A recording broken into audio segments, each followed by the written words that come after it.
Ahlan marhaban. Ayan. Tapos na sila kumain. Kaya, ilabas na natin yung mga tinapay na sirana na hindi na pwede. Nakabukod siya sa isang supot. Tapos, isang supot naman yung mga kanin, yung mga pinagkainan nilang mga tira-tira sa plato na kanin. Ayan. Nakaseparate siya ng supot. Tapos, ilalagay lang natin siya dyan. Tapos, bahala na yung lalaking trabahador nila pag nagtapon ng basura. Ilalabas na rin. Ayan, yung isang supot na yan. Yung mga tira-tira nilang mga pagkain. Bali, hindi kasi nila itinatapon sa basurahan yan, sineseparate nila yan. Tapos na sobrang init ng bali mga 3:30.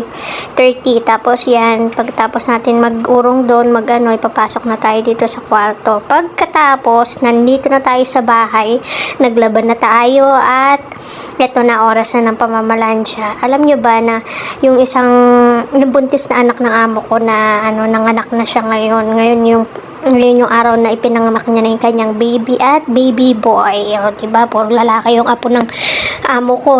Iisa lang yung babae niya. Mukhang hindi siya binibiyayaan ng apo na babae, puro lalaki, kaya matitigas ang ulo. Ayun. Tapos, dagdag na naman ng makukulit na bata at makakalat. Yun lang. Thanks for watching. Masalama. God bless you all. Lagi po kayo mag-iingat kahit nasaan man kayo. Thank you. Bye-bye.